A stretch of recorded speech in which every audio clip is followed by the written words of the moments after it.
Descei divina luz, em nossas almas acendei o amor de Jesus. Olá, irmãos, sejam bem-vindos a mais um Inquisição Online Responde. Hoje aqui a gente vai estar respondendo a um rapaz que se diz formado em História e se diz também estudioso de teologia, que ele nega que existiu a Inquisição protestante. Então esse vídeo aqui vai ficar um pouco longo, porque esse vídeo aqui eu estava na dúvida se eu publicava ele como uma resposta da Inquisição ou como parte do nosso próximo curso. Nosso próximo curso vai ser sobre a revolta protestante. Então esse vídeo aqui, ao mesmo tempo que ele vai entrar como uma resposta a esse protestante aqui, que falou abobrinha, ele também fica sendo parte do nosso próximo curso, né? Quando a gente tratar sobre a revolta protestante, esse vídeo aqui, ele vai entrar como tema da Inquisição protestante.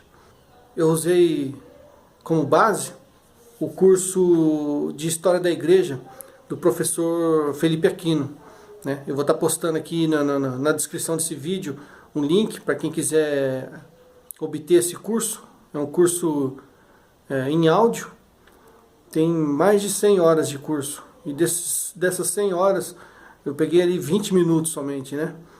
Quem tiver interesse, então, compra, eu aconselho esse curso do professor Felipe Aquino.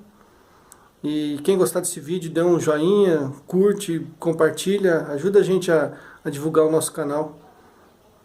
Juntos somos mais fortes. O Le Inquisitione, 780 páginas, foi o resultado do simpósio sobre Inquisição que o Papa João Paulo II mandou fazer no Vaticano em 1998, onde o Papa convidou 30 maiores historiadores do mundo, independente de religião, raça, credo ou ideologia. Abriu o arquivo secreto do Vaticano sobre a Inquisição, entregou na mão dele e disse: eu quero a verdade. E aqui estão todas as atas desse simpósio. São 30 conferências realizadas por 30 pesquisadores. Ele destacava no caráter, era genuíno, desprendido e espiritual. Ele também continuou frustrando Lutero. Lutero, esse verdadeiro alemão, era um sentido elevado, digno de estima.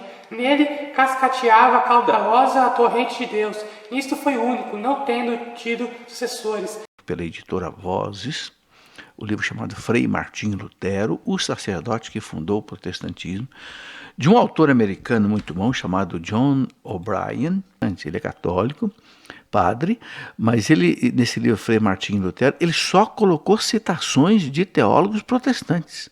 O interessante é isso, os teólogos protestantes mostrando quem é Martinho Lutero. Então, eu quero chamar a tua atenção para o seguinte: todas as citações que eu ler daqui para frente, e vou chamar a atenção, é uma citação, são de autores protestantes. Uma citação, né, de mais um autor protestante. Ele coloca o seguinte: a sua descrição, né, daquelas torturas íntimas que ele diz que sentia, ajusta-se tão bem a um reconhecido tipo de doença mental, diz o protestante R.H. Benton, que a gente é tentado de se perguntar se o seu distúrbio deveria ser considerado como proveniente de autênticas dificuldades religiosas, de deficiências gástricas ou glandulares. É uma pergunta que faz, né, o protestante R.H. Benton num dos seus livros. Bom, o professor Ricardo Garcia Viloslava, que escreveu duas obras, como eu disse, na coleção Biblioteca de Autores Cristianos, em Madrid, que é uma coleção extraordinária de teologia, né? Ele escreveu seu volume 1 em 1976. Continua o professor Ricardo Garcia dizendo o seguinte: não conheço em toda a história um transbordamento tão atroz e persistente de ódio. Ele diz: refiro-me às expressões verbais, não ao fundo do coração que talvez se mantivesse inocente e sem fel, para com uma instituição sagrada que o havia amamentado com seu leite e lhe tinha dado o melhor que lhe podia dar, a Bíblia, os sacramentos, a tradição apostólica, o símbolo da fé, as orações da liturgia. Nesses contínuos ímpetos de ódio irracional à primeira vista, era ele plenamente sincero? Pergunta o professor Ricardo. Quando eu estava no mosteiro, ele diz, metido em minha cógula, era tão inimigo de Cristo que, se eu visse uma escultura ou pintura que o apresentasse crucificado, eu me aterrorizava, de modo que fechava os olhos e teria preferido ver o diabo.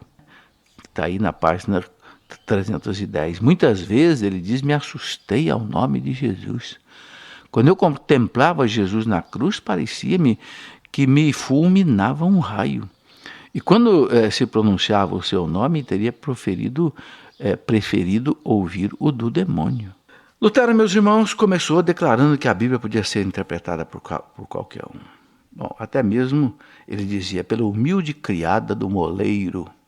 Antes, até por uma criança de 9 anos. Olha, veja que absurdo.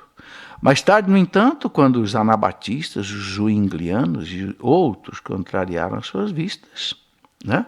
O seu pensamento, a sua interpretação, a Bíblia então tornou-se para ele um livro de heresia, ele disse, né? Muito obscuro e difícil de entender.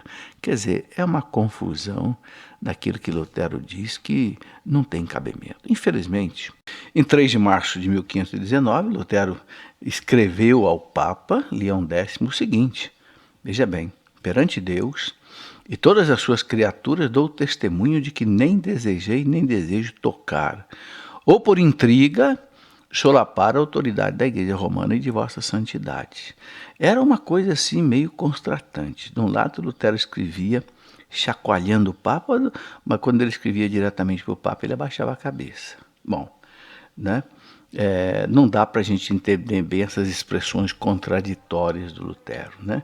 Um historiador chamado Bain, né, protestante, escreve o seguinte, provar a coerência de Lutero, justificar o seu procedimento em todos os pontos, como sem falha, tanto em veracidade como em coragem, sob estas circunstâncias, isso pode ser deixado a simplórios fabricantes de mitos, né?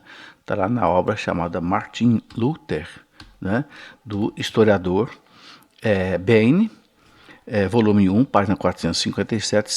Em 3 de junho de 1525, no meio de todo esse desassossego, miséria e aflição consequente da guerra dos camponeses, Lutero casou-se com uma freira que foi cisterciense, Catarina de Bora, que deixou seu convento como resultado dos ensinamentos dele, como muitos padres e monges deixaram os mosteiros e deixaram o sacerdócio, né?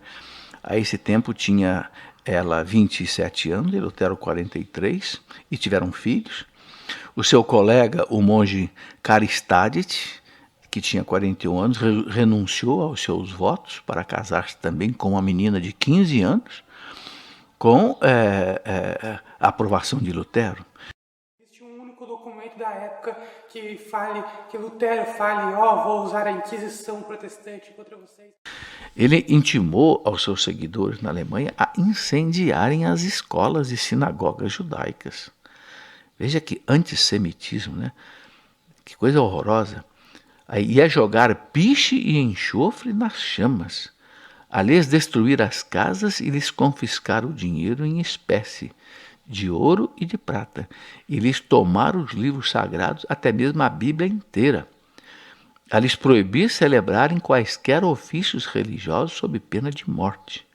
E se isso não adiantasse, a enxotá-los para fora do país como cães raivosos, né? Está lá na obra Luther's Works, volume 30, página 2230, né, em seguida, né? Citação aí, né, que o autor aqui coloca. Então a gente vê que Lutero atacou os judeus. Fala-se muito do antissemitismo católico. O antissemitismo de Lutero foi muito pior. Nunca a Igreja Católica incitou, né? O povo católico pode ter feito alguma perseguição aos judeus, e fizeram mesmo. Mas a Igreja Católica, a liderança da Igreja, Papa e bispos, nunca fizeram isso. Lutero manda incendiar as escolas e sinagogas judaicas, jogar piche e enxofre, né? destruir as casas, confiscar o dinheiro deles, o ouro, a prata, tomar os livros sagrados, até a Bíblia, né? E proibir que eles celebrassem qualquer ofício religioso sob pena de morte, né? E se isso não adiantasse, que colocasse eles para fora do país. Pelo amor de Deus, né? Lutero não é o culpado pela morte dos camponeses. Os camponeses iriam ser mortos de um jeito ou de outro, com ou sem o apoio de Lutero. E mais, os camponeses eles não eram inocentes e eles não foram mortos por razões religiosas. Então, usar essa morte dos camponeses para inventar uma suposta inquisição protestante fantasmagórica, tirar da cabeça maquiavélica desses caras, desculpa, mas é uma desonestidade intelectual gigantesca, que eram bandidos, saqueadores, que depredavam as igrejas, quebravam as imagens, destruíam as bibliotecas e tentavam criar uma nova sociedade comunista terrorista. Diz o professor Ricardo que nada sabem de sua intolerância total em questão de fé, nem dos seus preceitos de submissão quase servil à autoridade do Estado, ainda que esse seja opressor e tirânico, nem do seu absoluto desinteresse pela política. Bem, então esse especialista em Lutero coloca várias coisas interessantes. Ele diz que Lutero flagelou em seu tempo o humanista Erasmo de Roterdã, né, que ele chamava de digno de grande ódio, e aqueles que não queriam entender luteranamente o Evangelho. O próprio Zwinglio e Ecolampádio, né, que eram seus seguidores, né, de certas formas, ele esculhambou. E Lutero, muito mais ainda, rejeitaria os que apregoavam um profetismo revolucionário e outros fanáticos contra os quais ele lançou um vocábulo de fanático, né? Na verdade, ele não tolerava oposição de ninguém, nem queria o diálogo. Em seguida, o professor Ricardo apresenta uma apreciação de uma das principais obras de Lutero, que tem por título A Respeito do Cativeiro Babilônio. Ele diz que para Lutero não existe a dúvida, nem a tolerância com a opinião contrária, mesmo que esta seja doutrina corrente e certa em todas as faculdades de teologia da Europa da época. Não só pode entender a Sagrada Escritura, senão no sentido em que ele a entende. Ele diz assim que outra coisa surpreendente para o leitor que raciocina é a superioridade majestática com que Lutero se ergue acima de todos, como um verdadeiro oráculo inapelável. Ninguém tem direito a objetar-lhe a mínima dificuldade. O Papa é o anticristo, desde o momento em que ele é o anti-Lutero. A palavra deste se identifica com a palavra de Deus. Tal atitude mental não toca as raias do patológico? Pergunta o professor Ricardo na página 4835, né, da Biblioteca dos Autores Cristianos da Espanha. A gente sabe que os camponeses, que eram os mais pobres da Alemanha, compreendendo o mal, aquilo que Lutero dizia sobre a liberdade dos filhos de Deus, eles levantaram-se em rebelião, centenas de mosteiros, conventos e castelos foram atacados e reduzidos a pó e cinzas pelos mosteiros, né? Então, com uma crueldade terrível, Lutero voltou-se também contra esses camponeses, como nós já explicamos, né? E, na verdade, as exigências deles eram apenas uma repetição das próprias palavras de Lutero, interpretadas do jeito deles. Então, Lutero incitou os nobres a matarem o que ele chamou esses filhos do diabo e procurá-los como a cães. O seu conselho foi seguido ao pé da letra. Milhares daqueles pobres camponeses foram mortos, né? Aliás, com muita crueldade, né? E Erasmo de Roterdã fala em cerca de 100.000 camponeses mortos, né? Está lá na Epístola 803 de Erasmus, né? Longe de lamentar esta matança de camponeses, Lutero parece que até se gabou dela, né?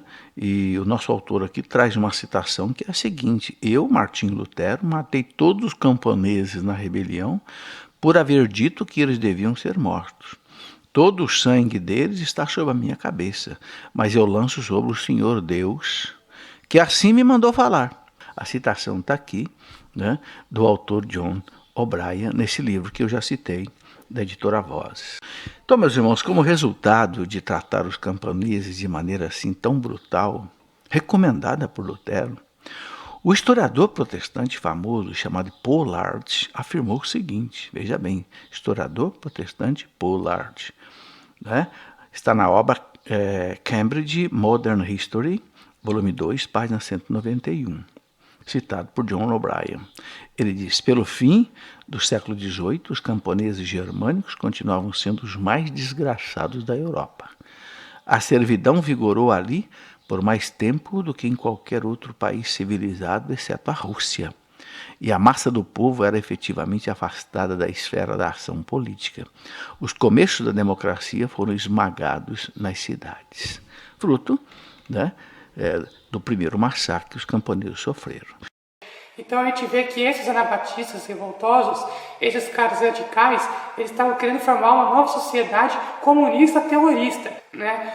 Então a gente vê que Lutero, a princípio, ele tentou conciliar ambas as partes. Ele não queria que os camponeses morressem, mas também não podia deixar que eles continuassem querendo armar sua revolução civil, né? Isso por razão óbvia.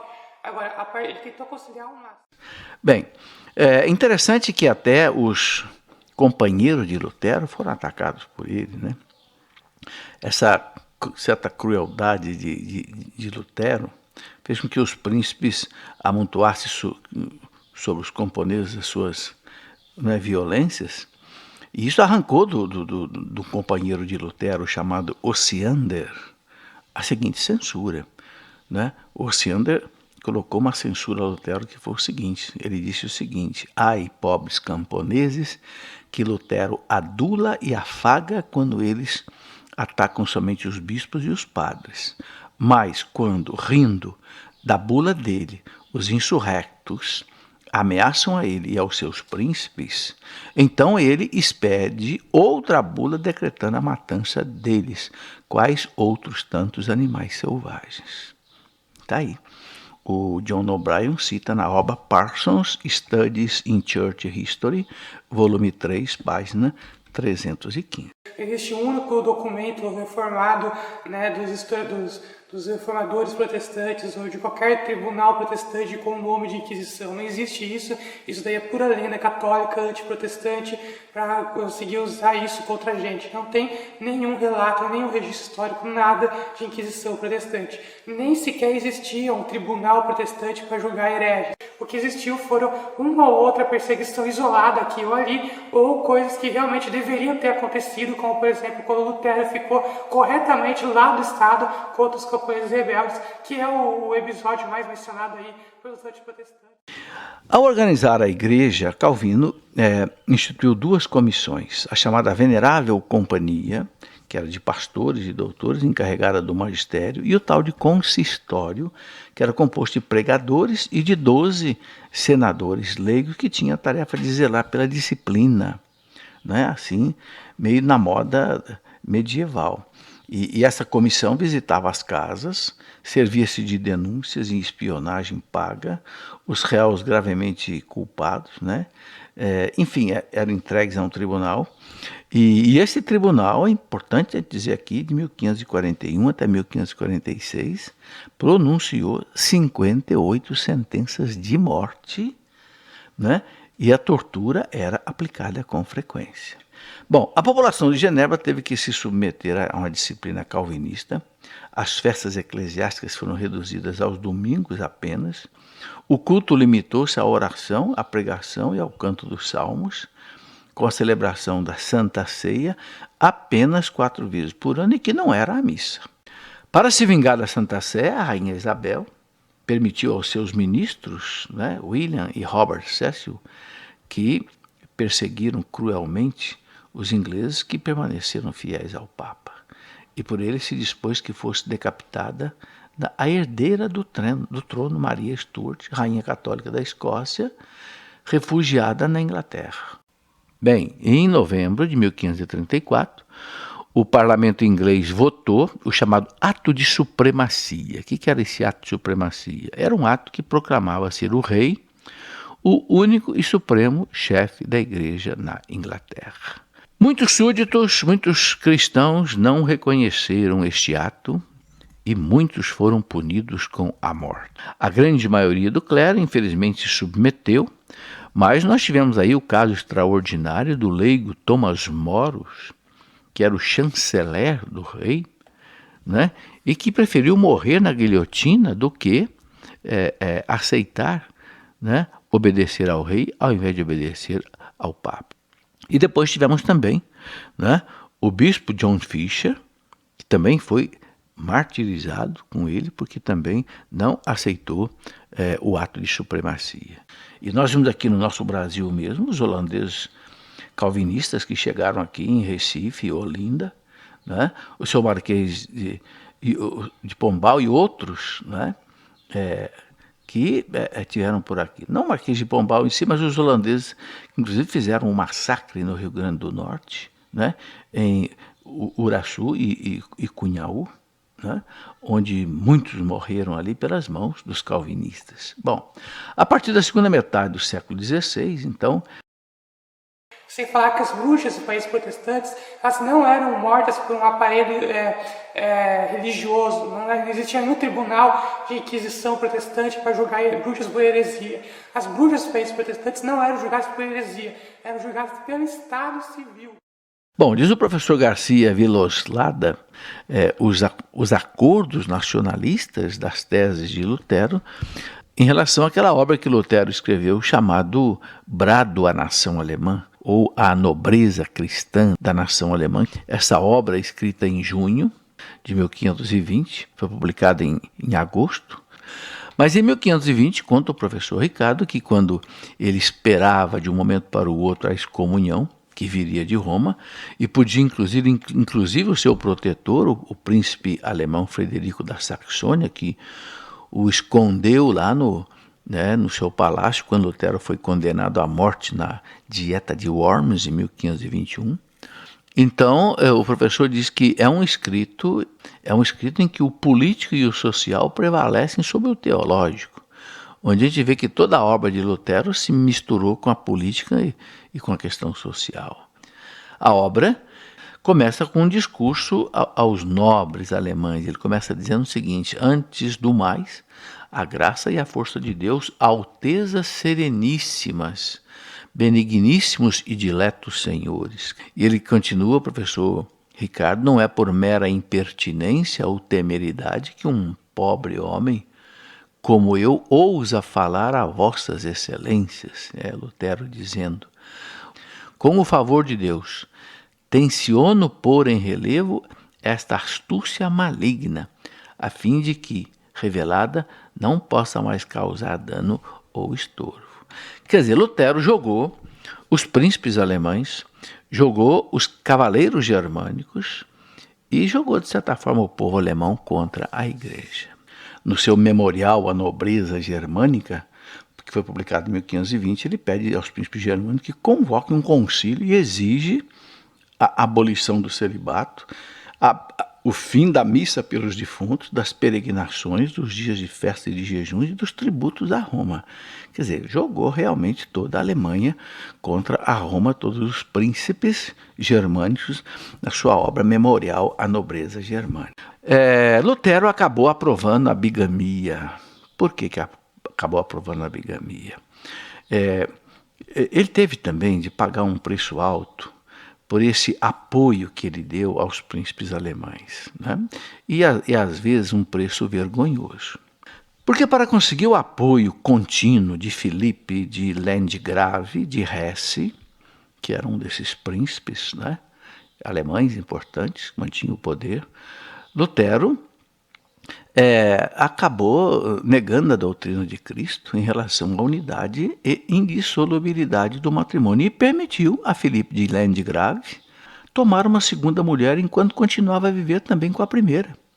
Né? Cristina já lidera 7 filhos a Filipe, quando a Filipe deu na cabeça dele que ele casasse com Margarida von der Saal, que era uma criada de quarto de 17 anos. Bem, no seu pedido a Lutero e aos seus colegas para tomar uma segunda mulher, mesmo indicando a sua intenção de continuar a viver também com a primeira, Filipe acenou ante os olhos de Lutero com terras do mosteiro para ele, se ele aprovasse o seu pedido. Bom, diz ele, Se eles atenderem, pois, ao meu pedido, ou seja, casar com a segunda mulher, com a Margarida, e continuando ainda junto com a primeira, né, com a Cristina, tudo que for justo e razoável, até mesmo a propriedade dos mosteiros e coisas assim, eu lhes concederei.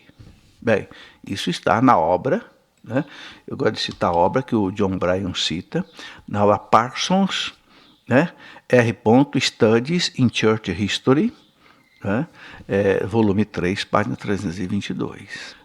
Quando esse pedido foi apresentado, vejam a diferença do Papa, né? Clemente VII e de Lutero, mas Lutero, sem consideração nenhuma, né, pela doutrina de Cristo, contra a bigamia ou a poligamia, ele permitiu ao príncipe Felipe do Landgrave tomar a criada de 17 anos, Margarida, como a segunda esposa, recomendando-lhe, contudo, manter isso em segredo. Ora, pelo amor de Deus. Então, John Bryan, e ele e outros autores não tenham dúvida que Lutero engoliu essa questão da bigamia. E as bodas foram realizadas na presença de Butzer e de Melanchthon, né? Os amigos de Lutero. Melanchthon era considerado o teólogo de Lutero, também de Melander, que tinha 3 viúvas vivas. E ele constantemente, né, trabalhou junto com os príncipes, exaltando a autoridade deles em assuntos espirituais. Foi o apoio dos nobres seculares, né, que fez com que Lutero tivesse o êxito que teve na revolta dele. E esse fato é francamente reconhecido, inclusive pela Enciclopédia Britânica, que John Bryan cita, né, no volume 24, né, onde a gente encontra o seguinte: não houvessem a famosa Enciclopédia Britânica, diz o seguinte, lá no volume 23, não houvessem os príncipes germanos achado do seu interesse reforçar os princípios dele, ele nunca teria passado de guia de uma seita mística obscura. Está na Enciclopédia Britânica, lá no volume 23. Esse livro de Calvino, ele dedicou inclusive ao rei da França, Francisco I, ao que proporcionava a reforma, né, um ponto assim de energia, um núcleo para a luta contra o catolicismo. Bem, meus irmãos, o episcopado anglicano ficou, né, reduzido ao papel de mero instrumento da coroa inglesa, não sendo nem sequer consultado em questões referentes à religião do reino, né? E o mais cruel, César, o papismo, né, ficou assim estabelecido na Inglaterra por Henrique VIII. Bem, meus irmãos, aí uma coisa muito triste, né? Os que se negaram a obedecer à nova rainha, né, Ana Bolena, e os que não quiseram prestar o julgamento exigido da supremacia do rei do campo espiritual foram executados, e muita gente foi executada. Depois de vários, né, caminhos tortuosos, as ordens monásticas que não se renegaram, que não abandonaram a Santa Fé, acabaram por ser demovidas, os seus bens foram todos vendidos, sequestrados, confiscados pelo rei, ou foram entregues aos nobres partidários, né, de Henrique VIII. E diz a Enciclopédia Britânica, quando fala de liberdade de consciência, foi assim estabelecido somente para os príncipes, e que o poder desses tornou-se supremo em matéria tanto religiosas como seculares. Então, o que o protestantismo deu à Alemanha, aos príncipes alemães, além de um poder secular, deu também poder religioso. E aqui temos o começo daquilo que o Dr. Fosdick chama a construção da religião em torno do Estado, tornando o Estado o centro da fidelidade do homem e o objeto da autoridade suprema. Quer dizer, o Estado passa assim a ficar quase que acima de Deus.